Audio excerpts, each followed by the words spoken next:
evening, guys. I hope I'm audible and I'm visible. If yes, please write a yes in the chat. फिर हम class चालू करते हैं आज का. Today is the second class of financial literacy and money management. पहला class केवल introductory class था, तो आपको बाय चांस मिस भी हो गया तो आप रिकॉर्डिंग देख सकते हैं. कुछ ऐसा मेजर मिस नहीं हुआ है. आज सेकंड क्लास है. I hope I am visible and audible. Perfect, perfect, perfect. ठीक है. ओके. सो क्लास ऐसे चलेगी कि पहले मैं 1 घंटा क्लास पढ़ाऊँगी अप्रॉक्सिमेटली 8 बजे तक, फिर उसके बाद मैं आपको अनम्यूट करने का ऑप्शन दूँगी कि आपको कोई डाउट है तो आप अनम्यूट करके पूछ सकते हैं, वरना आप पढ़ाते-पढ़ाते चैट में डाउट लिख सकते हैं, मैं बीच-बीच में चैट हर 10-15 मिनट बाद चेक करती रहूँगी। Perfect, perfect. ठीक है, आवाज़ क्लियर होनी चाहिए, पीछे एसी चल रहा है, दिक्कत आए आवाज़ में तो बता देना, ठीक है? Okay, I will share my screen.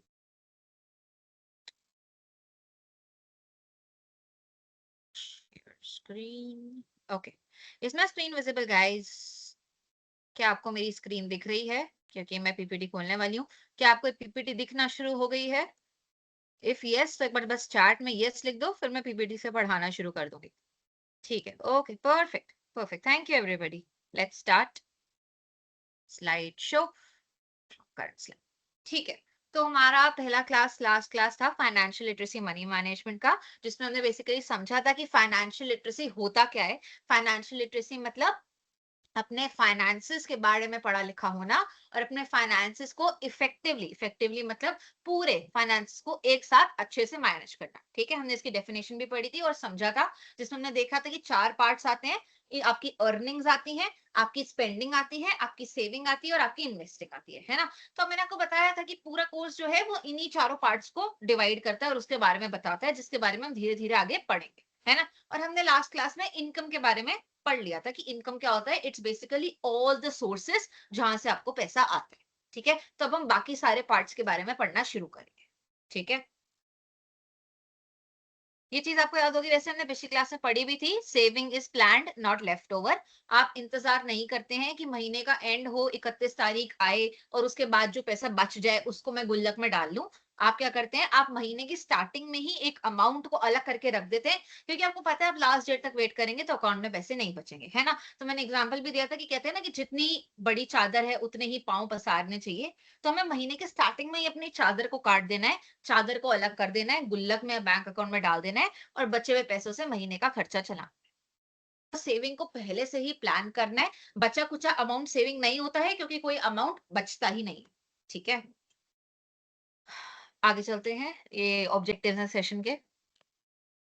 ठीक है, हमने लास्ट क्लास में भी पढ़ा था वैसे, बट इसका एक शॉर्ट रिवीजन हो जाएगा कि इनकम क्या होता है, अर्निंग क्या होता है. हमने लास्ट क्लास में भी देखा था कि अर्निंग बेसिकली वही होता है जो आप अलग अलग सोर्सेस से जो होता है पैसा रिसीव करते हैं. राइट, जैसे अगर आप जॉब कर रहे हैं तो आपको जॉब में सैलरी मिल जाएगा. मैं इंटर्नशिप कर रही हूँ, यहाँ पे मेरे को इंटर्नशिप से स्टाइपेंड मिल गया.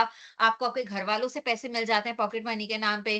कभी कोई बुआ आती है, कंजक दे जाती है, वो पैसे मिल जाते हैं, है ना. दादाजी आते हैं, पैसे दे जाते हैं, वो पैसे हो गए, है ना. वैसे ये बिल्कुल जो डेफिनेशन होती है इनकम की, एक रिजिड डेफिनेशन होती है. उसमें ये पॉकेट मनी नहीं आती है. उसमें होता है कि जो पैसा आपने कमाया, और ये पैसा आप कमा नहीं रहे हो, ये तो क्योंकि आप अपने माँ बाप के बच्चे हो तो आपको पैसा मिल जाता है. बट क्योंकि हमको अपनी स्टेज पे देखना है कि हम कौन से पैसे को इनकम माने, कौन से पैसे को स्पेंडिंग माने. अपनी स्टेज पे मतलब वो वाली स्टेज जहां पर हम एक्चुअल में भी जाके कमा नहीं रहे हैं, तो इसलिए हम आज की डेट में पॉकेट मनी को भी इनकम मानेंगे, है ना. हम कहेंगे ये भी हमारी कमाई है और इसको भी हम मैनेज करेंगे. ठीक है, तो इनकम क्या है. Income is the money a person receives, है ना. एक बंदे के पास जो भी पैसा आता है वो इनकम है. चाहे तुम अभी वही मैंने आपको बहुत सारे एग्जांपल दिए कि मान लीजिए आपको इंटर्नशिप करते हैं, आपको इंटर्नशिप करने पे पैसा आता है, वो आपकी इनकम है ना. आप कोई बिजनेस कर रहे हैं, उस पे आपको पैसा आता है, वो आपकी इनकम है. आप कोई गिग वगैरह कर रहे हैं, कोई साइड हसल कर रहे हैं, कोई फ्रीलांसिंग कर रहे हैं, है ना. कि आपने किसी को ट्यूशन पढ़ा दी, किसी आपने कंपनी के लिए कंटेंट लिख दिया, किसी कंपनी के लिए आपने मार्केटिंग कर दी, है ना. किसी कुत्ते को आप वॉक पे ले गए, किसी के घर के आपने घास काट दी. कोई भी छोटा मोटा काम करके आपको जो पैसे कमाए जाते हैं, या आपके घर वालों से जो आपको पैसे मिलते हैं, या आप इंटर्नशिप कर रहे हैं उससे स्टाइपेंड मिलता है, जॉब कर रहे हैं सैलरी मिल रहा है, बिजनेस कर रहे हैं उससे प्रॉफिट आ रहा है, वो सब आपका इनकम है. Income is the money a person receives. It is the absolute starting point of all financial planning. आपको याद होगा लास्ट क्लास में हमने फाइनेंशियल प्लानिंग का एक फ्लो पढ़ा था. उसमें पहला फ्लो में पहला शब्द ही इनकम था. इनकम, फिर स्पेंडिंग, फिर सेविंग, फिर इन्वेस्टिंग. तो इनकम अगर होगी ही नहीं तो क्या स्पेंड करोगे, क्या सेव करोगे, क्या इन्वेस्ट करोगे, है ना? तो बाकी सारे स्टेप्स को हम ऊंचा नीचा कर सकते हैं कि हमने पहले सेव कर लिया, फिर स्पेंड कर लिया, पहले इन्वेस्ट कर लिया, फिर सेव कर लिया, है ना? बट इनकम हमेशा सबसे पहले ही आएगा, क्योंकि अगर इनकम ही नहीं है तो बाकी 3 स्टेप तो एग्जिस्ट ही नहीं करेंगे, राइट? आपके पास पैसा आएगा तभी आप उसको सेव कर पाएंगे, स्पेंड कर पाएंगे और इन्वेस्ट कर पाएंगे, है ना? तो इसलिए लिखा है कि सबसे पहला स्टेप किसी भी फाइनेंशियल प्लानिंग प्रोसेस का ये है कि आपके पास पैसा आना चाहिए, क्योंकि पैसा आएगा तभी आप उस पैसे को मैनेज कर पाएंगे। ठीक है, आगे चलते हैं। अभी हमारा टाइप्स ऑफ इनकम लिखा हुआ है, राइट? तो हमारी 2 टाइप की इनकम है और हमारे एक्सपेंसेस भी आगे देखेंगे हम, 2 टाइप के एक्सपेंस होते हैं। ठीक है, अब इनकम के टाइप्स अगर आप समझेंगे, यहाँ पे क्या लिखा हुआ है, एक्टिव इनकम और पैसिव इनकम। तो आप शब्दों पे ध्यान दें। एक्टिव इनकम मतलब वो टाइप की इनकम जिसको कमाने के लिए मैं एक्टिवली एंगेज्ड हूं। जैसे मेरे को आपको पढ़ाने से स्टाइपेंड मिल रहा है, राइट? ये मेरी इंटर्नशिप है। तो ये एक टाइप की इनकम है जिसको कमाने के लिए मैं एक्टिवली मेहनत कर रही हूँ, मैं रोज क्लासेस लेती हूँ। ठीक है, अब मान लीजिए कि मैंने बहुत मेहनत करी और मेरे पास इतने पैसे आ गए कि मैंने घर खरीद लिया। अब उस घर से मैंने उसमें घर को किराए पे चढ़ा दिया। अब उस घर से मेरे को रेंट आता रहता है हर महीने। क्या उस रेंट को हर महीने पाने के लिए क्या मैं आज कोई मेहनत कर रही हूँ? नहीं ना। आज तो बस ये है कि कभी कभी किराएदार को मेंटेनेंस के लिए उसके लिए घर जाना पड़ता है ना? कोई पाइप वगैरह टूट गया, कोई मोटर चोरी हो गई, कोई दोबारा व्हाइट वॉश करना पड़ेगा। कभी कभी कोई ना कोई खर्चा होता है ना? तो एक्टिव और पैसिव में आप यही समझे, ब्रॉड यही अंतर है। एक्टिव मतलब जिसमें मैं एक्टिवली एंगेज्ड हूँ आज की डेट में, जिससे मेरे पास पैसे आ रहे हैं। जैसे अगर मैं किसी को ट्यूशन पढ़ा रही हूँ तो मैं एक्टिवली एंगेज्ड हूँ, है ना? किसी घर की मैंने घास काट दी अभी तो मैं एक्टिवली एंगेज्ड हूँ, है ना? किसी तुम्हारा ऑफिस जाने से मेरे को सैलरी आ रही है, मैं किसी ऑफिस में काम कर रही हूँ तो मैं एक्टिवली एंगेज्ड हूँ, है ना?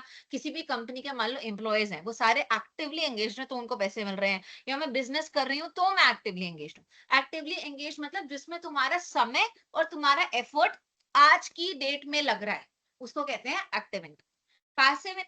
पैसिव इनकम मतलब अगर तुम सो भी रहे हो तब भी तुमको पैसा आ जाएगा आज की डेट में, है ना? अगर मैं कहती हूँ मैंने घर को रेंट पे चढ़ाया है, तो उस घर को बनाने के लिए भी तो पहले मेरी मेहनत लगी होगी, मेरी या मेरे नाना की, दादा की, पापा की, किसी की, है ना? तो वो मेहनत पहले लगी थी। बट आज की डेट में वो इनकम मेरे सोते सोते भी आ रही है। अगर मैंने स्टॉक मार्केट में पैसा लगाया और वो पैसा बढ़ जाता है ना? मैंने घर खरीदने में पैसा लगाया, घर की वैल्यू बढ़ जाती है या घर से रेंट आ जाता है, तो वो सब काम आज की डेट में मेरे बिना किसी एफर्ट के हो रहा है ना? अगर मैंने घर किराए पे चढ़ा दिया तो मेरे को हर महीने का 25,000 रुपए आएगा, चाहे मैं कोई काम करूं या ना करूं, है ना? ठीक है, उस घर की कभी कभी मेंटेनेंस देखनी पड़ेगी। बट पैसिव इनकम उसको कहते हैं जो पैसिवली, है ना, आपके सोते सोते भी जो पैसे आए उसको पैसिव इनकम कहते हैं। किसी कंपनी के स्टॉक और शेयर खरीद लिए, है ना, उनकी वैल्यू बढ़ गई, म्यूचुअल फंड्स में पैसे लगा दिया, उनकी वैल्यू बढ़ गई, या उनसे डिविडेंड आ गया। आई होप आपने शब्द सुने हुए हैं, है ना? तो एक बार इनकी डेफिनेशन पढ़ें, आपको और क्लियर हो जाएगा। Active income earned by actively working. जैसे मैंने बताया कि मैं इंटर्नशिप के लिए आप लोगों को पढ़ा रही हूँ, मेरी कोई जॉब होगी तो वहां से सैलरी आएगी, तो मैं एक्टिवली काम कर रही हूँ। रोज की मेरी जॉब की टाइमिंग है, मैं जाके जॉब पे काम कर रही हूँ, है ना? कोई ऑफिस है उसमें एम्प्लॉय है, वो सारे एक्टिव वर्कर है ना? और वही आपको मैंने बताया, जैसे घास काटने का काम हो गया, किसी के लिए आपने मार्केटिंग कर दी, वो काम हो गया, है ना? तो ये सारे एक्टिव काम है जिसमें आपका टाइम और आपका एफर्ट लग रहा है। On the other hand passive income वो है जिसके लिए कभी पहले किसी डेट में शायद कोई काम हुआ था, घर खरीदना है, लैंड खरीदना है ना? पहले कभी इसके लिए कोई काम हुआ होगा, बट आज की डेट में वो घर अगर रेंट पे चढ़ा हुआ है और मेरे को उससे रेंट आ रहा है, तो मेरे को आज की डेट में उसके लिए कोई मेहनत नहीं करनी। क्या क्या एग्जांपल्स है? रेंट हो गया, बैंक इंटरेस्ट हो गया, इन्वेस्टमेंट हो गया, है ना? अब आज की डेट में वो पैसा पड़ा हुआ है, वो घर पड़ा हुआ है और उससे मेरे को रेंट आ रहा है, चाहे मैं कोई काम करूं ना करूं, है ना? लोग यही कहते हैं ना कि हम क्या करेंगे, हम बहुत मेहनत करेंगे, घर खरीदेंगे और फिर ऐश पे खाएंगे, क्योंकि इस घर से मेरे को रेंट आता रहेगा, है ना? तो यही होता है पैसिव इनकम। पैसिव इनकम मतलब आपके मिनिमल ऑनगोइंग एफर्ट मतलब कभी कभार थोड़ी बहुत एफर्ट करनी पड़ जाती है। जैसे मैंने घर के बारे में बताया, पाइप टूट गया, मोटर जो है वो चोरी करके ले गया कोई, तो थोड़ी बहुत एफर्ट से और मेजरली अपने आप ही जो पैसे आते रहे उसको कहते हैं पैसिव इनकम। एक्टिव मतलब एक्टिवली एंगेज करना, पैसिव मतलब एंगेजमेंट नहीं चाहिए एक्टिवली।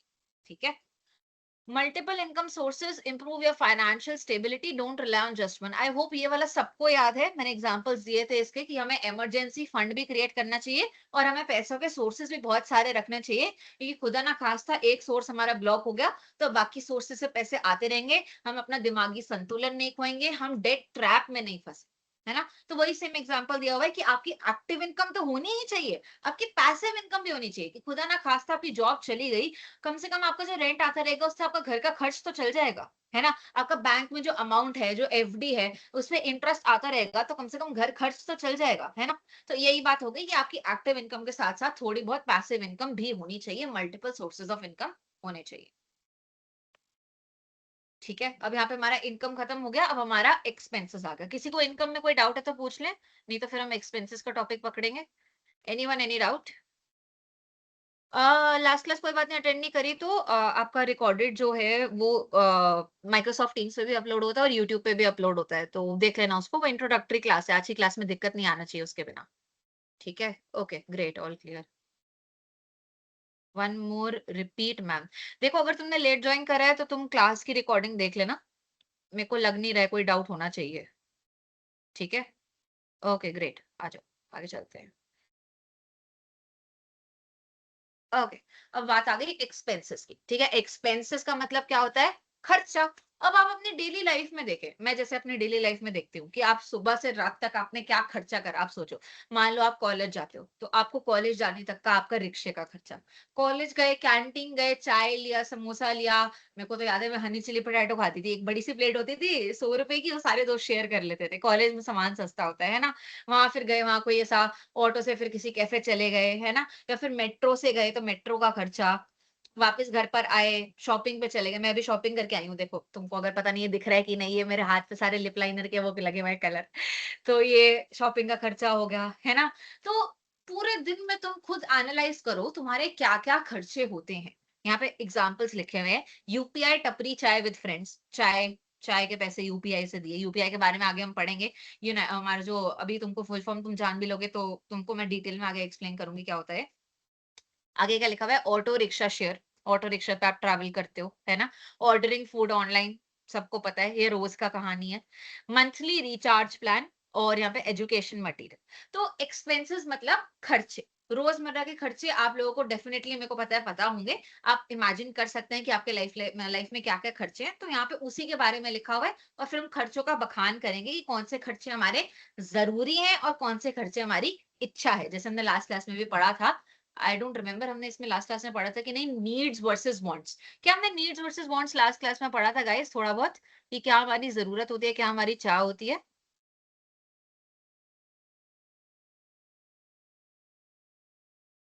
असाइनमेंट में क्लास के एंड में बताती हूँ ब्रजेश, तुमने लास्ट क्लास ज्वाइन नहीं करी थी शायद, इसलिए तुम बार बार बोले जा रहे हो।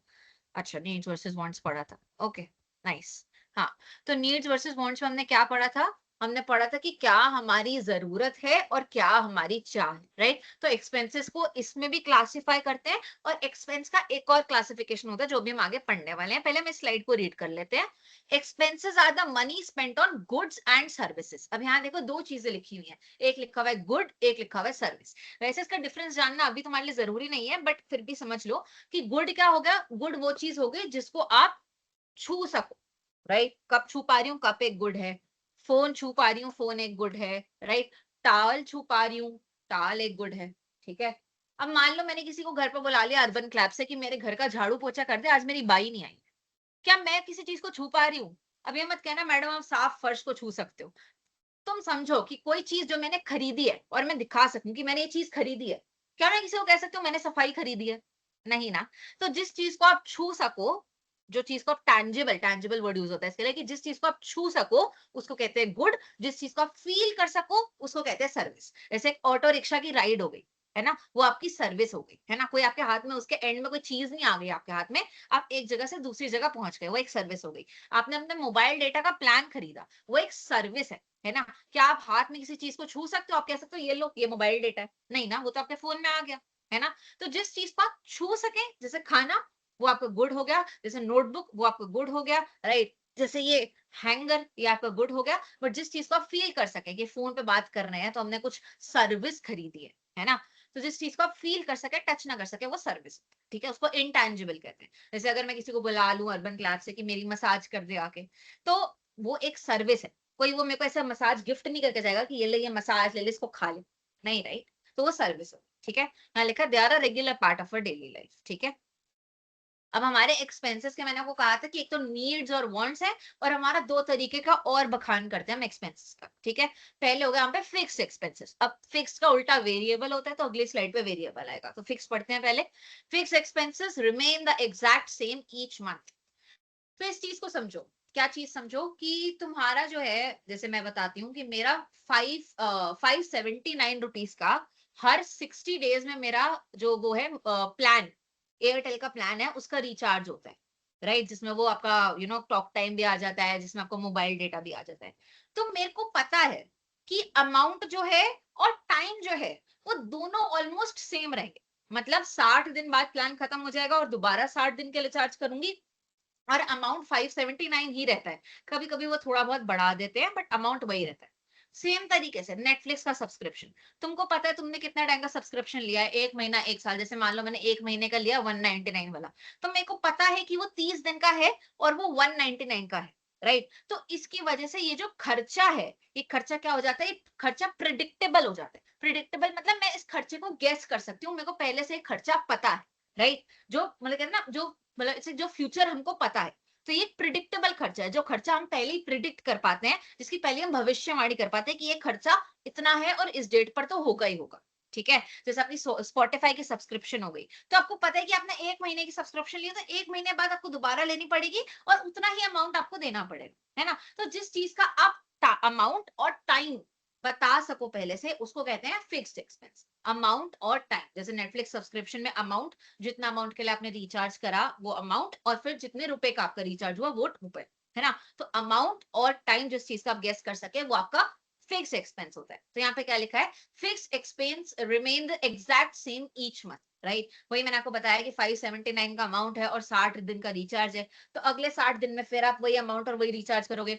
नेटफ्लिक्स में भी आप हर महीना 200 200 200 200 200 200 देते रहते हो, है ना। तो आप, ऐसा जब होता है ना कि आप जब वही खाता बना रहे हो, वही खाता बना रहे हो किस चीज का, अपने सारे खर्चों का, तो आप पहले ही लिख सकते हो कि महीने के स्टार्टिंग में नेटफ्लिक्स के जाते हैं 200 रुपए, स्पॉटिफाई का जाता है 100 रुपया, यूट्यूब का जाता है 100 रुपया, है ना। तो जिस चीज को आप पहले ही गेस कर सको, क्योंकि वो खर्चा अमाउंट सेम है और समय भी ऑलमोस्ट सेम है, उसको कहते हैं फिक्स एक्सपेंस। जैसे अगर मान लो रेंट, अगर कोई रेंट पे रहता हो तो उसको चीज पता होगी कि आप रेंट पे रहते हो, तो लैंडलॉर्ड कहता है कि 1 से 5 तारीख के बीच में अमाउंट दे देना। तो आपको पता है कि वो अमाउंट 1 से 5 तारीख के बीच में जाएगा, और अमाउंट भी सेम ही रहता है ऑलमोस्ट, है ना। तो जो खर्चे आप टाइम और अमाउंट आपको पहले से पता हो, क्योंकि वो सेम ही रहता है, उसको कहते हैं फिक्स एक्सपेंस। फिक्स एक्सपेंस मतलब जो एग्जैक्ट सेम या ऑलमोस्ट सेम, क्योंकि कई बार थोड़ा बहुत रेट बढ़ जाता है, नेटफ्लिक्स का रेट बढ़ जाएगा, एयरटेल के प्लान का रेट बढ़ जाएगा, रेंट बढ़ जाएगा, बट अप्रोक्सीमेटली सेम, है ना, जो तुमको पहले से पता हो, है ना। तो एग्जैक्ट सेम या अप्रोक्सीमेटली सेम, और ईच मंथ, या फिर जो each specified period of time. जरूरी थोड़ी तुमने 1 महीने की नेटफ्लिक्स की सब्सक्रिप्शन लियो, हो सकता है 6 महीने की लियो, 1 साल की लियो, 3 महीने की लियो, है ना। तो फिक्स्ड एक्सपेंस का मतलब समझो जो फिक्स्ड है, जो तुमको पहले से पता है, यहाँ ताला बना हुआ है, इस चीज से समझो, जो अमाउंट तुमको पहले से पता है, राइट। तो इसका क्या फायदा होता है कि जब आप अपना बही खाता बनाते हैं, आप लिखते हैं कि यहाँ से या इनकम आ सकती है, तो आप फिर उसके बाद खर्चे लिखते हैं, है ना। तो कुछ खर्चे आपके फिक्स्ड होते हैं कि ये खर्चा तो होना ही है और इतने ही अमाउंट का होना है, तो उसको फिक्स एक्सपेंस कहते हैं, राइट। जैसे नेटफ्लिक्स का सब्सक्रिप्शन, यूट्यूब का सब्सक्रिप्शन, स्पॉटिफाई का सब्सक्रिप्शन, फोन का डेटा प्लान, रेंट, हॉस्टल की फीस, है ना। क्योंकि हॉस्टल की फीस, अगर आप किसी हॉस्टल में रह रहे हैं, मेस की जो फीस है, वहां पे खाने की फीस होती है, हर महीने अमाउंट जाएगा और हर महीने सेम अमाउंट रहेगा। तो ये एक्सपेंसेस फिक्स होते हैं, इनको आप ऑलरेडी पहले लिख सकते हैं। अब मैं आप ही को सोचने पे एक बार मजबूर करूंगी कि इसके उल्टे अगर वेरिएबल एक्सपेंस है, तो उसमें क्या आता है। उसमें बेसिकली आप ध्यान से देखेंगे तो यहाँ क्या लिखा हुआ है, ऑनलाइन शॉपिंग।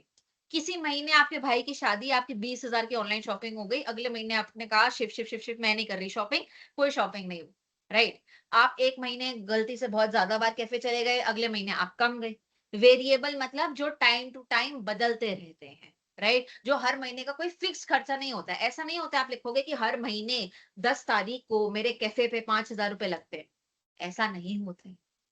जो अमाउंट फिक्स्ड डेट पर फिक्स अप्रोक्सीमेटली फिक्स डेट, और एक ऑलमोस्ट सेम अमाउंट आपका हर महीने निकलता है, उसको फिक्स्ड एक्सपेंस कहते हैं। वेरिएबल जो होता है जो टाइम टू टाइम बदलता रहता है, राइट। अगर आप बाहर खाने जा रहे हैं तो आपके अमाउंट बदलते रहेंगे हर महीने का। आप चाहे फिक्स कर लो एक एक्सपेंस की मेरे को इतना ही खर्चा करना है बाहर जाके, बट वो आप पहले से प्रिडिक्ट नहीं कर सकते हो खर्चा, आप समझ रहे हो। जो खर्चा आप पहले से प्रिडिक्ट कर सकते हो वो प्लान वाला खर्चा होता है, जैसे एयरटेल का डेटा प्लान, नेटफ्लिक्स का प्लान, राइट। बट आप हर महीने बाहर कितना खाने जा रहे हो, हर महीने शॉपिंग कितनी कर रहे हो, किसी महीने हो सकता है आप कोई ट्रिप मार लो, किसी महीने हो सके आपका गद्दा टूट जाए, आपको नया बेड लेना पड़े, आपको नए तकिए लेने पड़े। जैसे अभी मेरे को एमबीए चालू करना है, तो इस महीने मेरे घर वालों का मैं बहुत खर्चा करवा रही हूँ। क्यों करवा रही हूँ? क्योंकि अभी मेरे को पता है मेरे फ्यूचर में खर्चा नहीं होने वाला है, राइट। तो ये खर्चे टाइम टू टाइम वेरी करते हैं सिचुएशन के हिसाब से, है ना। अगर आपकी इनकम बढ़ जाएगी तो ऐसा टाइप के खर्चे आपके बढ़ जाएंगे, राइट। वेरी करते हैं, है ना। अगर किसी महीने कोई इमरजेंसी आ गई, हॉस्पिटल में पैसा चला गया, तो एक खर्चे कम हो गए, राइट। तो टाइम टू टाइम वेरी करते हैं, इनको वेरिएबल एक्सपेंस कहते हैं, ठीक है। तो फिक्स एक्सपेंस जो अमाउंट फिक्स होता है सेम डेट के आसपास और एग्जैक्ट ऑलमोस्ट सेम अमाउंट आपका निकलता है, उसको फिक्स एक्सपेंस कहते हैं, है ना। मैं ये नहीं कह रही कि ये खर्चे जरूरी होते हैं, ठीक है। मैंने एक बार भी नहीं कहा ये खर्चे जरूरी होते हैं।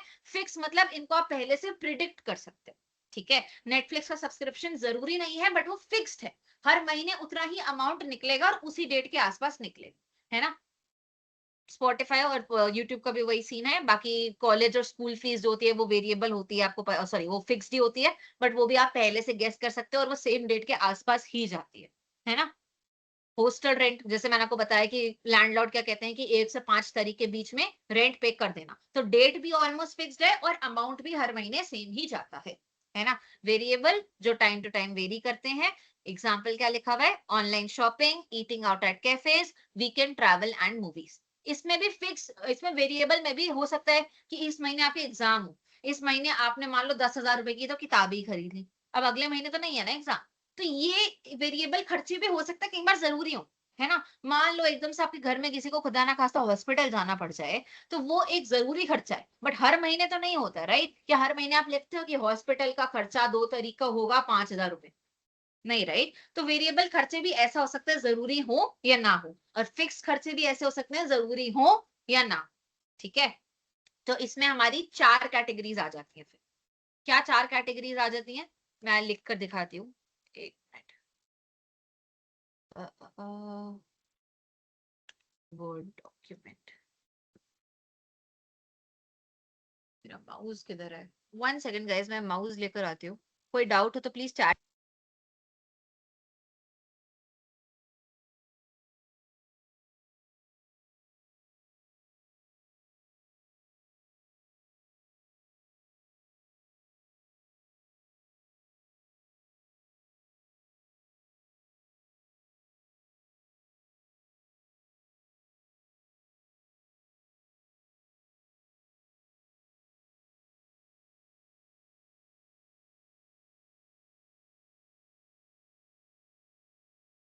देवाशीष, तुम्हारा इंटरनेट खराब होगा क्या? किसी और को भी मेरी पिक्चर में डाउट आ रहा है? आ रहा है तो मैं अपना नेट चेंज करती हूँ, अगर और किसी को नहीं आ रहा है तो फिर देवाशीष के नेट में इशू है।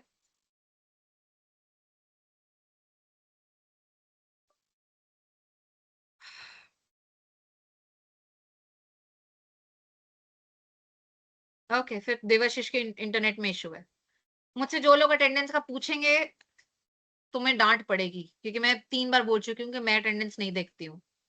असाइनमेंट मैंने फ्राइडे की क्लास में दिया था, सैटरडे संडे को कोई क्लास नहीं हुई थी।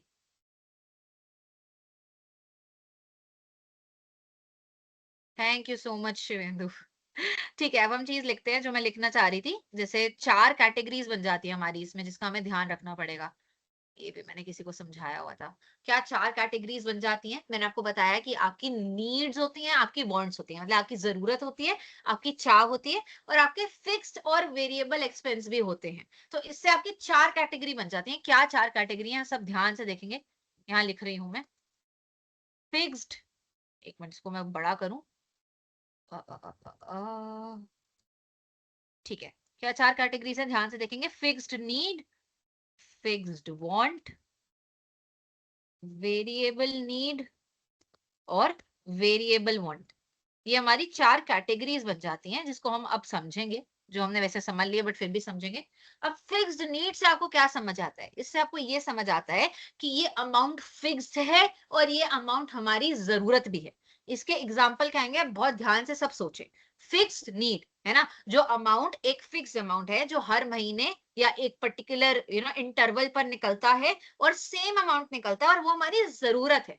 क्या क्या आएगा, एक हमारा आ गया रेंट, हाउस रेंट आ गया, है ना, ये फिक्स अमाउंट है और एक फिक्स टाइम पर निकलता है। एक हॉस्टल रेंट आ गया, ठीक है, क्या आ गया और आ गया आपका मेस की फीस हो गई, है ना, ये आपका फिक्स्ड अमाउंट हो गया जो आपकी जरूरत है। ठीक है, और कोई एग्जांपल किसी को आएगा तो चैट में लिखेंगे, मैं अभी चैट पढ़ लूंगी। ठीक है, फिक्स्ड वांट, ये अमाउंट फिक्स्ड है बट ये मेरी जरूरत नहीं है, ये मेरी चाह है। तो याद करें क्या आता है इसमें, इसमें आ गया नेटफ्लिक्स का सब्सक्रिप्शन, इसमें आ गया स्पॉटिफाई का सब्सक्रिप्शन, है ना, इसमें आ गया यूट्यूब का सब्सक्रिप्शन। ठीक है, और हमारा फिक्स नीड में एक चीज और आती है, हमारा हमारा जो डेटा का प्लान होता है, राइट, क्योंकि हमें कॉल तो करना ही है, हमें स्क्रीन तो चाहिए ही, क्योंकि हम पढ़ेंगे कैसे अगर हमारे पास इंटरनेट नहीं होएगा, हमारे पास बात करने के लिए टॉक टाइम नहीं होएगा, राइट। तो हमारा जो डेटा प्लान है ये भी हमारी एक फिक्स नीड हो गई।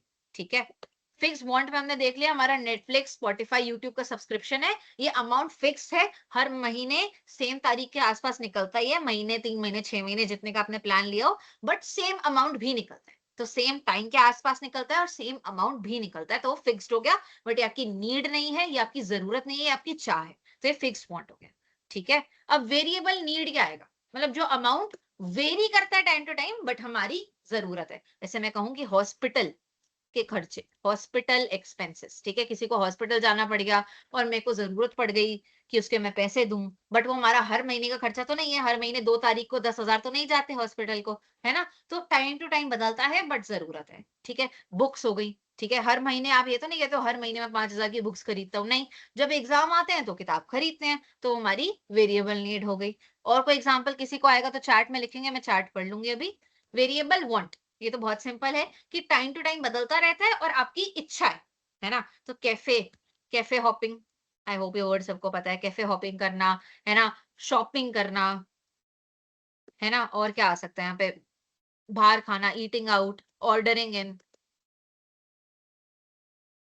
ठीक है, तो ये सब वेरिएबल है और ये आपकी इच्छा है। ठीक है, किसी ने और कोई एग्जांपल लिखा है तो मैं देख लेती हूँ एक बार चैट में। वॉच मूवी, हाँ ठीक है, वॉच मूवी मैं लिख देती हूँ, मूवीज लिख देते हैं हम यहाँ पे, मूवीज वेरिएबल वांट में, वेरी गुड। किसी को और कोई एग्जांपल लिखना है, रेनोवेशन, रेनोवेशन, देखो रेनोवेशन डिपेंड करता है कि अगर घर एकदम ही टूट के गिर रहा है तो वो हमारी जरूरत है, बट तुम ऐसे ही रेनोवेशन कर रहे हो कि भाई घर सुंदर नहीं लग रहा है आजकल, तो वो तुम्हारी इच्छा बन जाएगी, है ना, तो सेम चीज इच्छा और जरूरत दोनों हो सकती है डिपेंडिंग की क्या सिचुएशन है ना। जैसे मैं कहती हूँ कि मेरे को एक लैपटॉप तो लेना ही है, क्यों लेना है मेरे को लैपटॉप, क्योंकि मेरे को बच्चों को, एक सेकंड क्या हो गया, मेरे को लैपटॉप तो लेना ही है क्योंकि मेरे को बच्चों को पढ़ाना है, बट मैं घर वालों को मेरे को गेमिंग लैपटॉप लेके दो, तो वो फिर मेरी इच्छा हो गई। मैं कहती हूँ मेरे को फ़ोन तो चाहिए ही, फ़ोन नहीं होगा तो मैं आप लोगों से कनेक्ट नहीं कर पाऊँगी। बट अगर मैं घर वालों को कहूँ मेरे को हर साल नया फ़ोन दिलाओ, हर साल नया आईफ़ोन दिलाओ, तो वो मेरी इच्छा हो गई। तो ये रेनोवेशन भी उस चीज़ पे डिपेंड करेगा, ठीक है?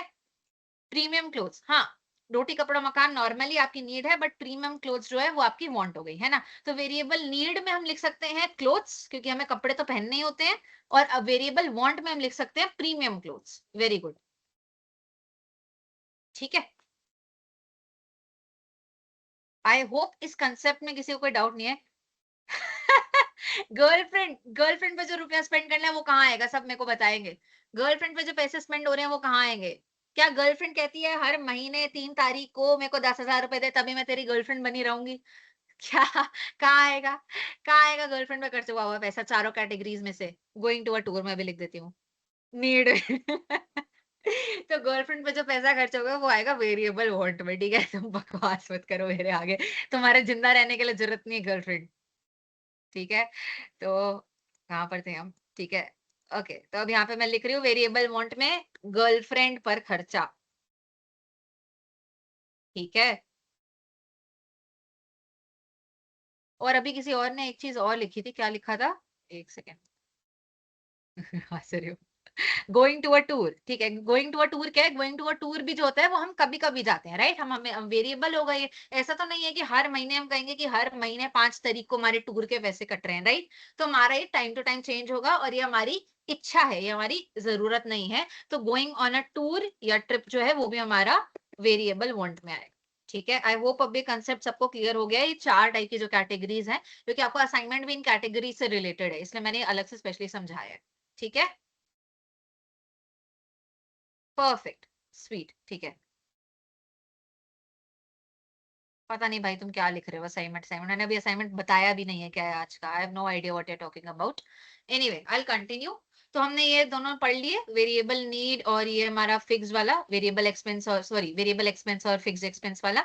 ठीक है, अगला क्लासिफिकेशन वही हमारा नीड्स और वांट्स का आ गया, कि नीड्स मतलब जो आपके सर्वाइवल के लिए जरूरी है, रोटी, कपड़ा, मकान, ट्रांसपोर्ट और आपका वाईफाई, एजुकेशन। एजुकेशन भी आज की डेट में आपके सर्वाइवल के लिए जरूरी है, क्योंकि एजुकेशन के थ्रू ही एक डिसेंट जॉब मिलती है, राइट? तो इसको जरूरतों में गिना जाता है। ठीक है, तो क्या क्या आता है? आपका आता है फूड, है ना, आपका आता है क्लोथ्स, आपका आता है रेंट, अगर आप रेंट वाले घर में रह रहे हैं, रोटी, कपड़ा, मकान, ट्रांसपोर्टेशन, एक जगह से दूसरी जगह जाना जरूरी होता है, एजुकेशन।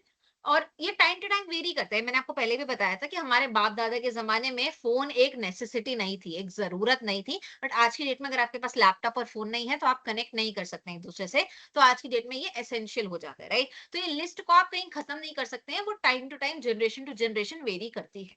ठीक है, वांट्स मतलब जो चीजें जरूरी नहीं है सर्वाइवल के लिए बट चाहिए होती हैं, जैसे आज अभी सबने बताया, गर्लफ्रेंड को पैसे देना आपकी चाह है, आपकी वांट है, वो आपके सर्वाइवल के लिए जरूरी नहीं है। आप अपनी गर्लफ्रेंड के बिना हार्पिक पी के मर नहीं जाएंगे, तो वो मत सोचे। ठीक है, अगर आप फ़ोन वगैरह नया खरीदते हैं हर थोड़े टाइम में, तो आपकी ज़रूरत है, ओह सॉरी, वो आपकी इच्छा है, वो आपकी ज़रूरत नहीं है। ज़रूरत तब होगी कि आपका फ़ोन बाय चांस मान लीजिए 3-4 साल पुराना हो गया है एंड वर्क नहीं कर रहा है अकॉर्डिंग टू योर नीड्स, तो वो आपकी नीड्स में आएगा, वरना वो आपकी वांट्स में आएगा, है ना? एक लैपटॉप लेना मेरी ज़रूरत है, एक गेमिंग लैपटॉप लेना मेरी चाह है, एक चेयर लेना मेरी ज़रूरत है, एक गेमिंग चेयर लेना मेरी चाह। ठीक है? एग्ज़ाम्पल्स यहाँ पे नीड का एग्ज़ाम्पल लिखा हुआ है, बेसिक होम कुक्ड और मेस फूड, राइट? खाना हमारी जरूरत है, बट साथ ही साथ ordering a large premium pizza online हमारी इच्छा बन जाती है, हमारी चाह बन जाती है। ठीक है, अब हम इन दोनों के बीच में डिफरेंशिएट क्यों करते हैं ये हम आगे देखेंगे, बट इन शॉर्ट अगर मैं आपको बताऊं, आप अपनी नीड्स को कम नहीं कर सकते हैं, है ना? क्या आप रोटी, कपड़ा, मकान, अपना ट्रांसपोर्ट, अपना एजुकेशन, इसको कम कर सकते हैं? बहुत मुश्किल चांस है, नहीं कर सकते। बट आप अपनी वांट्स को थोड़ा सा कम कर सकते हैं, राइट? तो अगर आप अपनी वांट्स को आज थोड़ा सा कम करेंगे, तो वो फ्यूचर में उस अमाउंट को इन्वेस्ट करके जब वो ग्रो होगा, तो फ्यूचर में भी आप अपनी सारी वांट्स को मीट कर पाएंगे, लाइक थोड़ी बहुत वांट्स को मीट कर पाएंगे। ऐसा नहीं होना चाहिए कि आप 40 की उम्र तक इतना ऐश करें कि उसके बाद आप केवल बेसिक रोटी वगैरह खाएं और दाल रोटी खा के आपकी जिंदगी निकले। आप कहें, मान लीजिए आप कहें कि मैं तो 40 के बाद रिटायरमेंट ले लूंगा, बट आपने 40 तक कुछ खास पैसे बचाए ही नहीं, आप अपनी सारी शौक ही पूरे करते रह गए, आप अपनी सारी वांट्स ही पूरे करते रह गए। तो 40 के बाद आपके पास बस इतने पैसे बचे कि आप बचे हुए 40 साल बस बेसिक दाल रोटी खा के निकाल, राइट? आप वो नहीं चाहते हैं, तो आप क्या करेंगे? आप कोशिश करेंगे कि आज थोड़ी सी मैं वांट्स काट देता हूँ, ताकि फ्यूचर में भी मैं अपनी वांट्स को पूरा कर सकूं, राइट? तो वांट्स और नीड्स हम डिफरेंशिएट इसलिए करते हैं ताकि हम देखें कि हम कहाँ पर अपना खर्चा थोड़ा सा कम कर सकते हैं। ठीक है, नीड्स में तो नहीं कर सकते बट वांट्स में कोशिश करें तो कर सकते हैं। ठीक है, और वांट्स और नीड्स में डिफरेंशिएट करने का हमने तरीका सीखा था कि अगर किसी चीज को हम डिले कर सकते हैं तो वो हमारी वांट है, राइट? अगर मैं फोन लेना डिले कर सकती हूँ भी तो वो मेरी वांट है ना? अगर मैं डिले नहीं कर सकती तो वो मेरी नीड है। मूवी जाना मैं डिले कर सकती हूँ, वो मेरी वांट है। मूवी मेरे को अभी जाना है, ऐसा तो कुछ नहीं होता है ना? तो मूवी कभी तुम्हारी नीड नहीं हो सकती। ठीक है, तो ऐसे वांट्स और नीड्स में डिफरेंशिएट करते हैं। ओके, अब ये चीज हमने लास्ट क्लास में भी पढ़ी थी, डेट ट्रैप के बारे में। एक बार स्क्रीन को रीड कर लेंगे और फिर कोई डाउट होगा तो इसको पूछ लेंगे। क्या लिखा हुआ है? Managing expenses and the debt trap. अब एक चीज यहाँ पे बहुत सिंपल लिखी हुई है कि आपको हमेशा कोशिश करना है कि आप जितना कमा रहे हैं वो आपके खर्चों से ज्यादा, है ना? अगर आप महीने का 10,000 कमा रहे हैं तो ऐसा ना हो 11,000 आपका महीने का खर्चा हो। जैसे कहते हैं ना कि 35 लाख की तो इन्वेस्टमेंट थी, 36 लाख का घाटा कैसे हो गया? वो नहीं चल पाएगा, मतलब समझ रहे हो ना? तुम डूब डूब जाओगे तो। ठीक है, तो सबसे इंपॉर्टेंट रूल और सबसे बेसिक रूल, ये तो कॉमन सेंस है ना, कि तुम जितना कमा रहे हो तुमको खर्चना उससे कम है, क्योंकि तुम उससे ज्यादा खर्चोगे तो तुम्हारा धीरे धीरे खर्चा एक्यूमुलेट होता जाएगा, है ना? अभी तो मेरे को लगेगा कि भाई साहब क्या हो गया, महीने का 1,000 ही तो एक्स्ट्रा खर्च हुआ है, बट हर महीने का एक दो हजार खर्च एक्यूमुलेट होता जाएगा, तो उसको चुकता करेगा कौन? क्योंकि तुम तो कमा नहीं रहे हो इतना, है ना? तो हर महीने अगर मैं 10,000 ही कमाती हूँ और मेरा खर्चा 11 12 11 12 11 12 11 12 है, तो तुम समझ रहे हो, एंड ऑफ द डे तुमको बहुत दिक्कत आएगी क्योंकि तुम डेट ट्रैप में फंस जाओगे, तुमको इंटरेस्ट ज्यादा देना पड़ेगा, फिर तुमको उसको चुकाने के लिए फिर से लोन लेना पड़ेगा, फिर उसको चुकाने के लिए फिर लोन लेना पड़ेगा, फिर उस पर इंटरेस्ट लगेगा, है ना। तो लोन और इंटरेस्ट के चक्रव्यूह में तुम ना फंसो, इसलिए तुमको कोशिश करनी है कि तुम्हारा जो खर्चा है वो हमेशा तुम्हारी इनकम से, अर्निंग से कम होना चाहिए। ठीक है, एक बार स्लाइड को रीड करते हैं। जैसे यहाँ पे एरो भी बना हुआ है, तुम इस तराजू को देखो, लिखा हुआ है इनकम ज्यादा होनी चाहिए, एक्सपेंस कम होना चाहिए। ठीक है, proper expense management helps to. अब एक्सपेंसेस को अगर हम मैनेज करते हैं, है ना, हम क्या करते हैं, हम एक्सपेंसेस को डिवाइड करते हैं इतनी सारी कैटेगरीज में, फिक्स्ड में करा, वेरिएबल में करा, नीड में करा, वांट में करा। अब इनको डिवाइड करके हम क्या कोशिश करते हैं कि हमारे खर्चे थोड़े से हम कम कर। अब उससे फायदा क्या होता है कम करने से, यहाँ पे 2-3 फायदे लिखे हैं इसके, है ना। Avoid over spending. जब तुम अपने एक्सपेंसेस का हिसाब लगा लेते हो, कि मैंने तुमको लास्ट क्लास में बताया था कि मान लो मैं 5,000 रुपए कमा रही हूँ महीने का, है ना, मैं कहती हूँ कि 2,000 रुपए मेरे को बचाने, ठीक है, और 3,000 रुपए जो है उसमें मेरे को खर्चा करना है। अब 3,000 रुपए अगर मेरे 30 दिन में खर्च होने हैं, तो रोज के मेरे 100 रुपए खर्च होते हैं। 3,000 divide by 30 equal to 100 rupees every day. अब मैंने अपने एक्सपेंस का एक बही खाता बना लिया, है ना, एक हिसाब रख लिया कि मैं रोज कितने पैसे खर्च कर सकता हूँ। अब मेरे दिमाग में जब ये हिसाब बैठेगा, तो मैं 100 से ऊपर खर्चा नहीं करूंगी दिन का। मतलब मान लो किसी दिन मैंने 100 की जगह 120 कर भी दिया, तो अगले दिन मैं 80 रुपए करूंगी, है ना। तो एक्सपेंस मैनेज करने से, एक बही खाता बनाने से, एक हिसाब रखने से हमारी ओवर स्पेंडिंग अवॉइड होती है। ओवर स्पेंडिंग माने कि तुम्हें महीने के स्टार्टिंग में 5,000 मिल रहा है और 15 तारीख को तुम कह रहे हो कि दोस्त पैसे दे दे, मेरी तो जेब खाली हो गई। समझे। तो एक्सपेंस मैनेजमेंट मतलब तुम्हें बही खाता बनाना है, जिसमें तुम्हें हिसाब रखना है कि तुम्हारे क्या क्या एक्सपेंसेस हैं, उनका टोटल कितना आ रहा है, या फिर तुम्हारी क्या क्या इनकम है और तुम्हें कितना तुम खर्च कर सकते हो पर डे, है ना। तुमने अपने सारे एक्सपेंसेस का हिसाब लगाया, ठीक है, तुमने क्या किया, तुमने एक बही खाता बनाया जिसमें तुमने इतनी सारी इनकम रिकॉर्ड करी। तुमने देखा कि महीने की 10,000 रुपए मेरी इनकम है। फिर तुमने सारे खर्चे का हिसाब लगाया और तुमने देखा कि अच्छा, सारा खर्चा महीने का जो है, जरूरी खर्चा, नीड, 5,000 में निपट जानी चाहिए। और इसके बाद अगर मैं थोड़ी बहुत अय्याशी भी करूं, तो अय्याशी जो है वो 3,000 में हो जानी चाहिए। अच्छा, तो महीने का खर्चा जो है वो 8,000 में हो जाना चाहिए, 2,000 रुपए में बचा लो। तो तुम क्या करोगे, तुम वो 2,000 पहले ही गुल्लक में अलग कर लोगे, है ना, और फिर तुम कहोगे अब मेरे पास महीने के 8,000 रुपए ही है। अब ये 8,000 रुपए में मेरे को पूरा महीना काटना है, तो मैं 8,000 को 30 से डिवाइड करके देख लेता हूँ कि कितना आ रहा है दिन का, और मैं उससे ज्यादा खर्चा नहीं कर सकता। जो 2-2,500 रुपए आएगा, हाँ, ढाई के तो ऊपर ही आएगा अराउंड, दो ढाई 300, सॉरी, 250-300 रुपए जो दिन का खर्चा आएगा, मैं इससे ज्यादा खर्चा नहीं कर सकता हूँ दिन का। तो ये एक मैनेजमेंट जब तुम करते हो, जब पूरा एक बही खाता बना लेते हो, तो तुम्हारे दिमाग में एक हिसाब लग जाता है कि मैं कितना खर्चा कर सकता हूँ, और उसकी वजह से ओवर स्पेंडिंग अवॉइड, है ना। किसी दिन अगर हल्का सा ज्यादा भी खर्च हो गया, तो अगले दिन तुम कम खर्च के उसको फिर भी मैनेज कर लोगे, उसको फिर भी बैलेंस आउट कर लोगे, है ना। तो प्रॉपर एक्सपेंस मैनेजमेंट से आपकी ओवर स्पेंडिंग अवॉइड होती है, क्योंकि पहली बात तो आपने अपना पहले ही सेविंग अलग कर दिया, है ना। अब जो बचा हुआ अमाउंट है, आप खर्च ही उसमें से कर सकते हो, है ना। तो अपने दिमाग में एक चुल बिठानी है पहली बात, कि हमारी इनकम हमारे एक्सपेंसेस ज्यादा होनी चाहिए।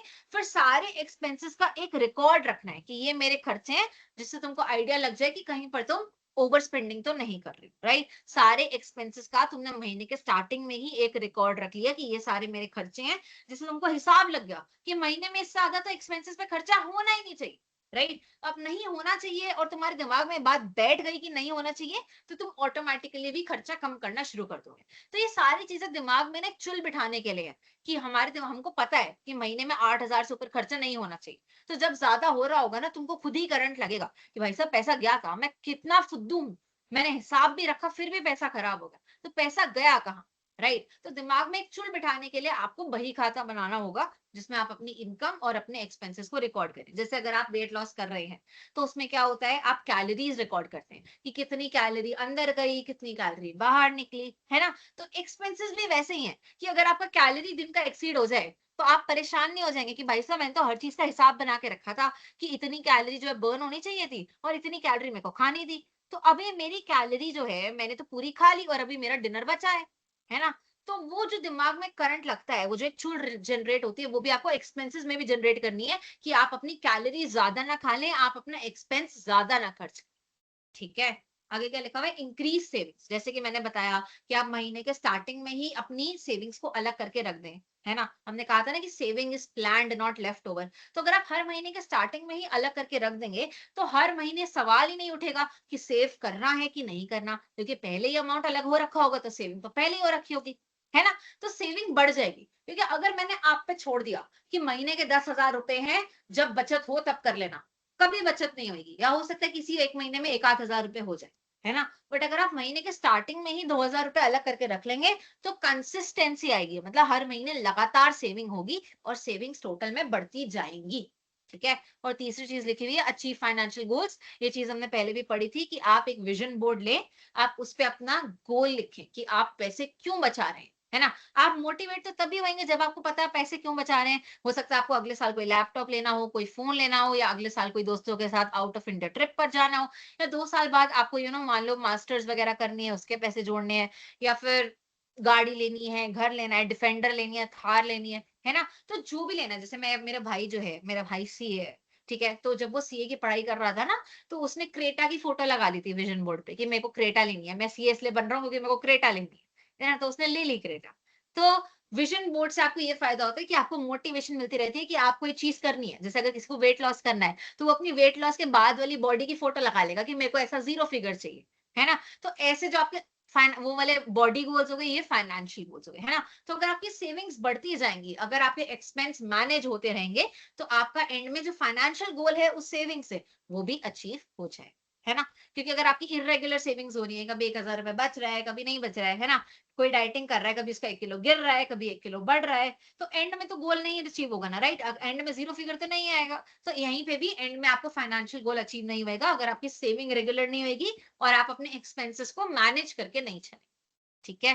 गोल्डन रूल क्या लिखा है, spending must always be less than और equal to income. Less than ही होना चाहिए, बराबर भी नहीं होना चाहिए। हमने अभी पढ़ा था वो 50-30-20 का दो, कि 50% हमारी नीड्स पे खर्च हो, 30% हमारी वांट्स पे खर्च हो, और 20% हमारा सेव हो जाए।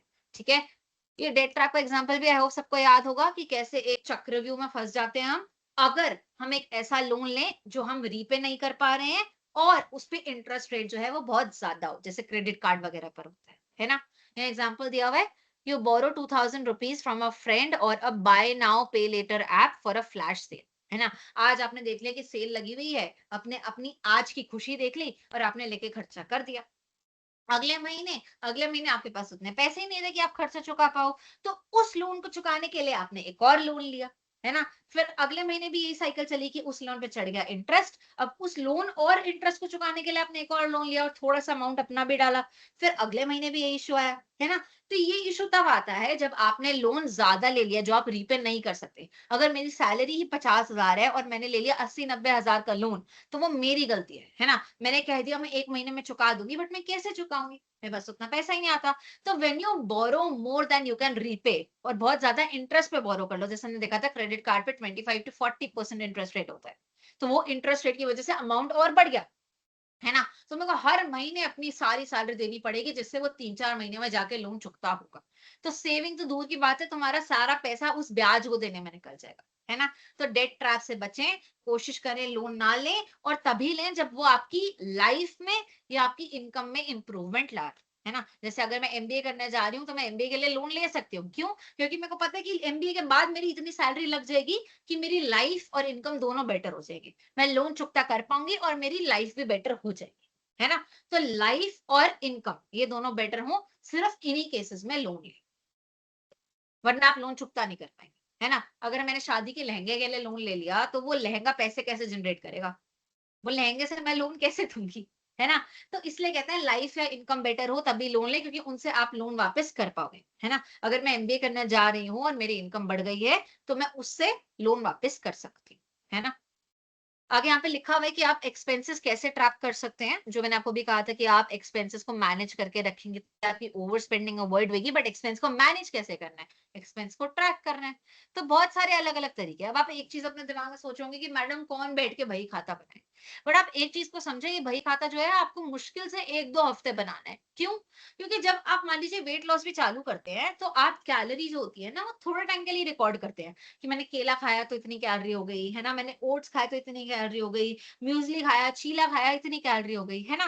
तो थोड़ा टाइम बाद वो नंबर आपके दिमाग में बैठने लगते हैं कि चीला खाया ना, ठीक है, अराउंड 200 कैलोरी होगी इसमें। अच्छा, केला खाया, अराउंड 100 कैलोरी होगी इसमें। अच्छा, दूध में प्रोटीन पाउडर लेके डाला ना, 300 कैलोरी होगी इसमें, है ना। तो आपको एक रफ आइडिया तभी होगा जब आप स्टार्टिंग में हर चीज लिख कर देखें, है ना। तो आपको अपने सारे खर्चे और इनकम्स स्टार्टिंग के 1 महीना, कम से कम 1 महीना लिख कर देखना है कि ये मेरे सारे इनकम के सोर्सेज हैं, ये मेरे सारे खर्चे के सोर्सेज हैं, ताकि आपके दिमाग में धीरे धीरे एक रफ आइडिया बैठना शुरू हो जाए कि मैं थोड़ा बहुत बाहर जाता हूँ तो मेरा कितना खर्चा होता है, ये मेरा हर महीने का इतना खर्चा तो हो ही जाता है ना।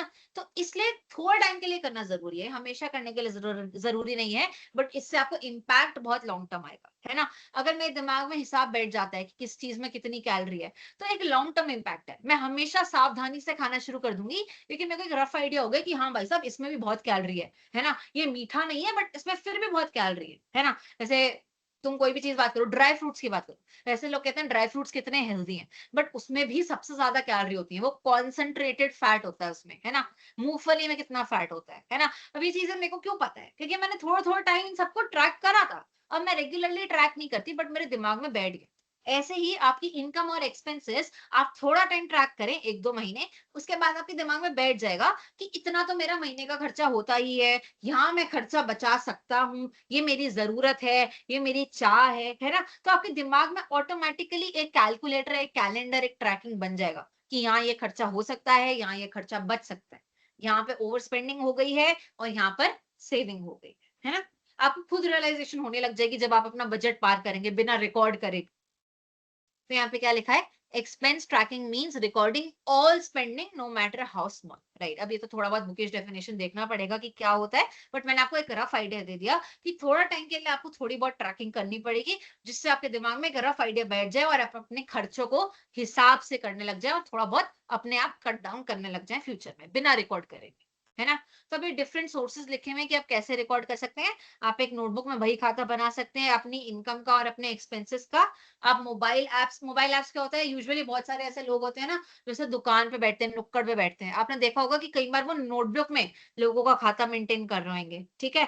बट ये तो बहुत ही ज्यादा लोकल लोग हुए। अगर कोई एक ऐसा बंदा है जिसकी एसी वगैरह की दुकान है ना, वैसे नोटबुक में नोट नहीं कर रहे होते हैं, ठीक है। उनका एक कंप्यूटर पे जर्नल वगैरह होता है, जर्नल और लेजर करके होता है, अकाउंट्स में होता है, वो आपको समझने की जरूरत नहीं है। बट उनका कंप्यूटर वगैरह या फोन वगैरह में ऐप होती है जिसमें हर खर्चा उसके इनवॉइस नंबर के साथ रिकॉर्ड हो रहा होता है, ठीक है। तो आपकी मर्जी है, अगर आपको बिल्कुल बेसिक जानना है तो आप बही खाता भी बना सकते हैं कि आप एक नोटबुक लें, उसमें आप 2 शीटें लें, सारा इनकम लिखें, सारा एक्सपेंस लिखें। एक्सेल भी यूज कर सकते हैं आप। एक्सेल कैसे यूज करेंगे आप, एक्सेल, अगर मेरी एक एक्सेल की वर्कबुक है, नई वर्कबुक खोलते हैं, ये एक्सेल की वर्कबुक ली, यहाँ पे आप ऊपर लिख सकते हैं मिस्टीज इनकम ऑफ आज का महीना है अभी जून 2026, एक और शीट डाली यहाँ पे, अब मिस्टीज एक्सपेंसेस ऑफ जून 2026। या फिर मैं एक ही शीट पे कर सकती हूँ, एक ही शीट पे मैंने सारी, यहाँ पे मैं एक्सेल खोल के दिखाती हूँ तो मैं इसमें लिखी हुई है, देखो, एक ही शीट पे सारी सैलरी लिखी है, सारी इनकम लिखी हुई है, एक ही शीट पे सारे एक्सपेंस भी लिखे हुए हैं, है ना। ये तो ऐसे एग्जाम्पल है, बट मैं तुमको कह रही हूँ कि तुम हर महीने का अपना खर्चा और अपने एक्सपेंसेस जो होते हैं, सारे इनकम और एक्सपेंस एक ही शीट पे रिकॉर्ड कर सकते हो। पाई चार्ट बना बना के डेटा भी एनालाइज कर सकते हो कि अच्छा 60% यहाँ खर्च हो गया, 50% यहाँ खर्च हो गया, जो भी है ना।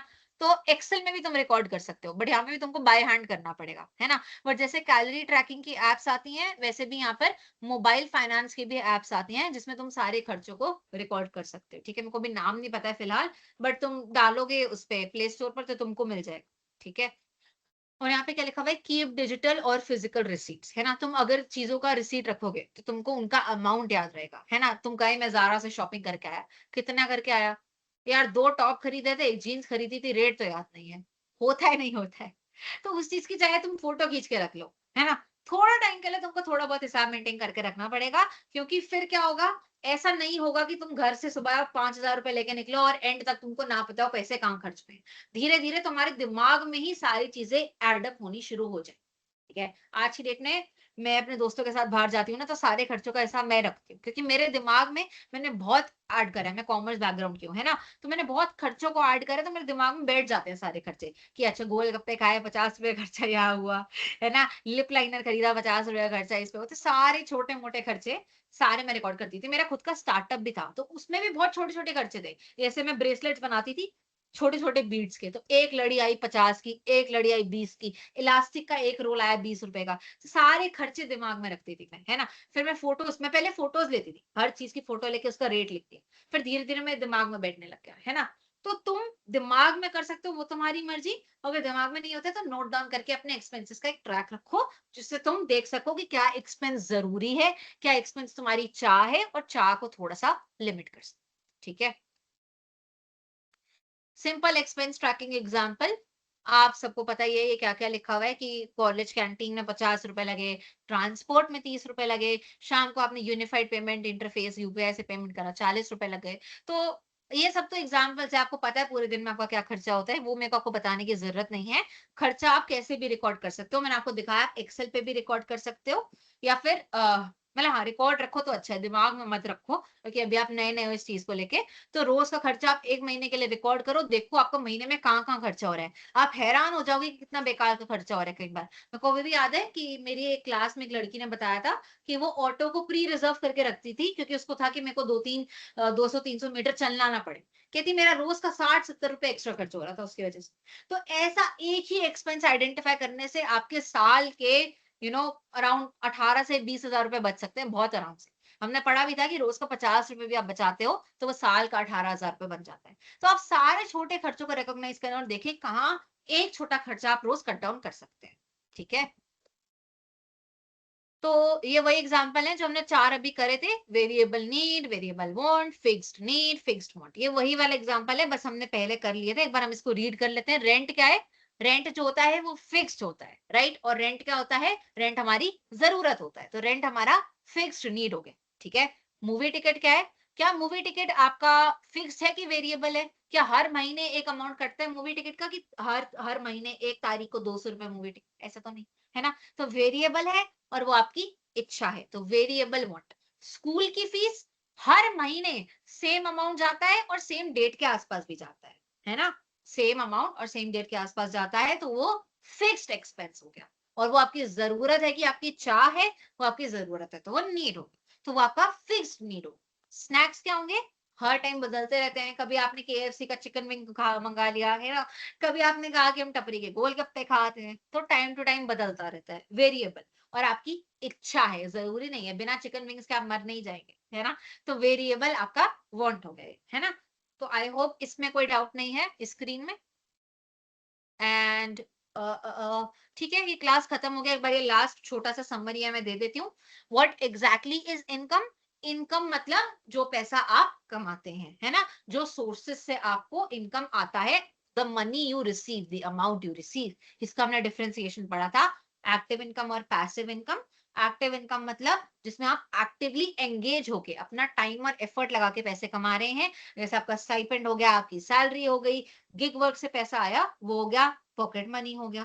पैसिव इनकम मतलब बैंक का इंटरेस्ट आया, पैसिव इनकम मतलब रेंट आया, है ना? जो सोते-सोते बैठे-बैठे पैसा आ रहा है, कोई मेहनत नहीं करनी पड़ रही है, या बहुत कम मेहनत लग रही है कभी-कभी।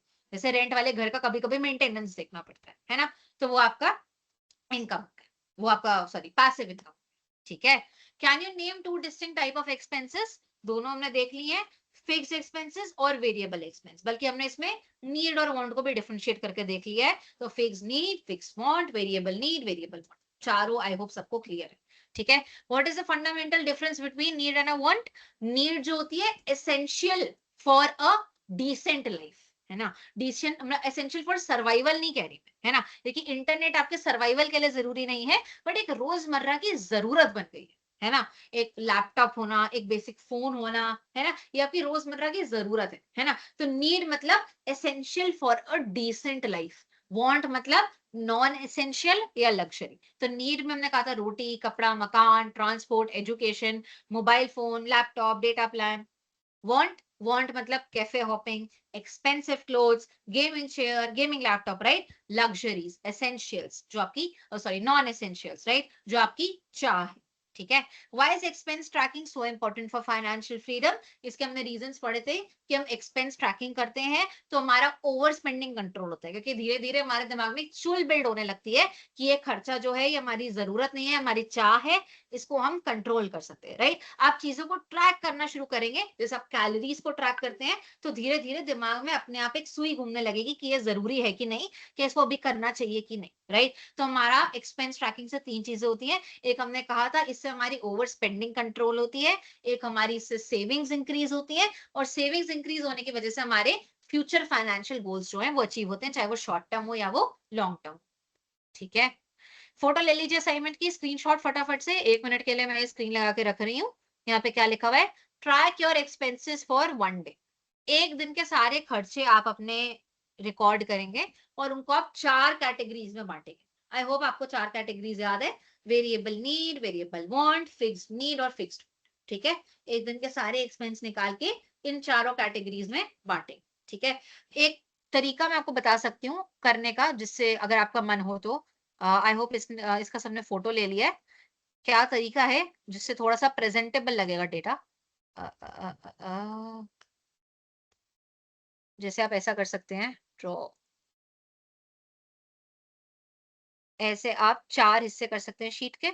ठीक है। अब यहाँ पर आपने लिख दिया नीड,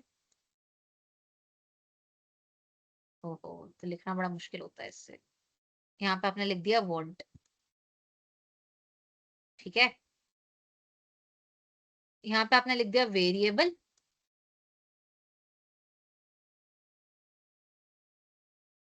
और यहाँ पे आपने लिख दिया फिक्स्ड। अब इससे क्या आएगा आपका? इससे आपका वो बन जाएगा, मैट्रिक्स बन जाएगा, मैट्रिक्स टेबल। कैसे? यहाँ पर आ गया आपका वेरिएबल नीड। ठीक है। वेरिएबल यहाँ से उठाया, नीड यहाँ से उठाया। यहाँ क्या आएगा? यहाँ आएगा फिक्स्ड और यहाँ आएगा ये नीड। तो ये फिक्स्ड और नीड यहाँ पे आ गया, फिक्स्ड और नीड, एफ और एन। ठीक है। यहाँ पे क्या आया? ये वाले में यहाँ पे आपका आया वेरिएबल और ये आया वांट, तो यहाँ पे आ गया वेरिएबल वांट। ठीक है। और यहाँ पे क्या आया इस वाले में? इसमें आया फिक्स्ड और यहाँ से आया वांट, राइट। तो ये आ गया फिक्स्ड वांट। आप ऐसा टेबल बना सकते हैं अगर आपको प्रेजेंट करने का एक अलग तरीके से मन है डेटा को। ठीक है। मुझसे पिछली क्लास में किसी ने पूछा था तो मैंने बता दिया कि आप ऐसे कॉलम करें और ऐसा आप बनाते हैं। ठीक है। यहाँ पे आपने 2 हेडिंग डाली, वेरिएबल और फिक्स की, और यहाँ आपने 2 हेडिंग डाली, नीड और वांट की, और फिर यहाँ पे अंदर आपने आइटम्स लिखी है ना। यहाँ पे आपने वेरिएबल नीड की आइटम लिखी, यहाँ आपने फिक्स्ड नीड की आइटम लिखी, यहाँ आपने वेरिएबल वांट की आइटम लिखी, और यहाँ आपने फिक्स्ड वांट की आइटम लिखी। ठीक है। Variable need, fixed need, variable want और फिक्स्ड वांट। ठीक है। आई होप किसी को डाउट नहीं है। ये लास्ट स्लाइड थी, इसका स्क्रीनशॉट आई होप सबने ले लिया है। मैं क्योंकि फिर स्क्रीन शेयरिंग बंद कर दूंगी। क्लास आज की खत्म हो गई है, किसी को कोई डाउट है तो पूछ लें। यार असाइनमेंट किस में होना है, कैसे होना है, प्लीज ये तुम सर या सपोर्ट टीम से पूछो। मेरे को लिटरली आइडिया नहीं है, उन्होंने मेरे को जो मतलब बेसिकली मेरे को पढ़ाने के लिए रखा है, तो मेरे को आइडिया नहीं है। एक बारी सपोर्ट टीम से या सर से कांटेक्ट करके पूछ लेना। ठीक है। मैं अनम्यूट करने का ऑप्शन दे रही हूँ। नहीं, मैंने बीकॉम करा है, बीबीए नहीं करा है। अच्छा पढ़ाती हूँ इसलिए पूछ रहे हो? एमबीए? अच्छा एमबीए के चक्कर में पूछोगे? नहीं, बीकॉम से भी एमबीए होता है यार, इंजीनियर भी करते हैं एमबीए, एमबीए तो हर कोई कर लेता है। Okay, anybody any doubt? Unmute करके भी पूछ सकते हैं आप, मैंने आपको अनम्यूट करने का ऑप्शन दे दिया है। असाइनमेंट कहाँ सबमिट होगा ये भी तुमको सर से ही पूछना पड़ेगा, ऑनेस्टली मेरे को कोई आइडिया नहीं, आई एम सो सॉरी। अच्छा ये मैम इसको पता है since I शिव को। want हाँ, क्या हुआ? to push, thank you so much, ma'am. Such a wonderful session. तुम्हें समझ आया, मैं बहुत खुश हूँ। Ma'am, where can we get the PPTs of this lecture? तुम्हें सर ने अपलोड नहीं करके दी क्या? मैं एक्चुअली सर को भेजती तो हूँ, वो अपलोड क्यों नहीं करते हैं? I have no idea. No, ma'am, I did not find it on the link that sir Okay. has provided. You do one small thing. Class के बाद drop me a text on Microsoft Teams only. एक mail डाल दो अपनी, मैं mail पे आपको भेज दूंगी। ठीक है। Like, how can I do that? I don't have idea, ma'am. नहीं, यहाँ पर you can text me, I think so. यहाँ पर मेरे को पहले भी किसी का टेक्स्ट आया था। You can not see my ID, मेरी आईडी नहीं दिख रही Yeah, यहाँ पे। teacher Miss C, I think. या somebody else also texted me पहले, तो you can see my ID, drop me a text, या फिर आपकी मेल शायद मेरे को यहीं पे दिख जाएगी। रुको मैं देखती हूँ। ओ ओ ओ Okay, ma'am, I will try to do that. Okay, वरना वेट, ठीक है, आपकी ईमेल यहाँ नहीं दिख रही है मेरे को, मैंने पहले भी किसी की भेजी थी, उसकी मेरे को दिख रही थी ऐसी चैट में। तो you text me your email ID here and I will drop you the PDF on your email ID. हाँ जी, बोलो। बोलो, बोलो। मैम कोई कुछ हेलो। क्या है? हाँ, हाँ, बोलो, एक डाउट था मैम, उसको क्लियर कर देंगे मैम। बोलो। वो जो मैम बता रहे थे नीड और वांट के बारे में, थोड़ा हल्का सा उसमें बता देते। या नीड मतलब बेसिकली तुम्हारी ज़रूरत, वांट मतलब तुम्हारी चाह, नीड मतलब ज़रूरत में क्या-क्या आता है? तुम सोचो रोज़ की ज़रूरत में क्या आता है? तुम्हारा रेंट, अगर तुम किसी एक रेंटेड हाउस में रह रहे हो तो रेंट तुम्हारी ज़रूरत है। तुम खाना खाते हो ज़िंदा रहने के लिए, वो तुम्हारी ज़रूरत है ना? तुम्हें रोज़मर्रा में क्या चाहिए होता है? तुम्हें स्क्रीन चाहिए जिससे तुम मुझसे बात कर रहे हो, तो ये तुम्हारी ज़रूरत है ना? तो वांट वो होता है जो तुम्हारी ज़रूरत नहीं है, समझो, है ना? अगर तुम्हें मूवी देखने जाना है वो तुम्हारी वांट है ना? क्या वो तुम्हारी ज़रूरत है? जी ज़रूरत मैम। नहीं, है ना? तो नीड मतलब रोटी, कपड़ा, मकान, है ना? तुम्हें एक जगह से दूसरी जगह जाना है तो वो ट्रांसपोर्ट तुम्हारी नीड हो गई, है ना? तुम्हें फ़ोन चाहिए ताकि तुम कॉल, क्लास कोऑर्डिनेट कर सको, तो वो तुम्हारी ज़रूरत हो गई। तो नीड मतलब एसेंशियल, ज़रूरत, एक डिसेंट लाइफ़ जीने के लिए जो चीज़ एसेंशियल होती है उसको नीड कहते हैं, ठीक है? बट उसके अलावा जो चीज़ें हैं कि मेरे को शॉपिंग करनी है, मेरे को अच्छा-अच्छा बाहर का खाना खाना है ना? खाना तुम्हारी ज़रूरत है, बट अगर तुम बाहर का खाना खाओगे तो वो तुम्हारी ज़रूरत नहीं है, वो तुम्हारी इच्छा बन जाती है। तो नीड और वांट में ये फर्क है कि need is essential, want is luxury, है ना? तुमने 2 कपड़े लिए, तुम्हारी कपड़े ज़रूरत है तुम्हारा बदन ढकने के लिए, है ना? तुमने मैम, 1 पेयर लिया जूतों का, वो तुम्हारा ज़रूरत था। बट तुमने कहा कि नहीं-नहीं मेरे को तो जाके वो ज़ारा की शर्ट लेनी है, एच&एम के कपड़े लेने हैं, है ना? मेरे को तो जॉर्डन्स लेने हैं, तो वो सब तुम्हारी वांट्स बन जाएँगी। यही फ़र्क है नीड्स वांट्स। क्लियर हो गया मैम। ठीक है, थैंक यू मैम। आगे समझ? Anyone else, any doubt?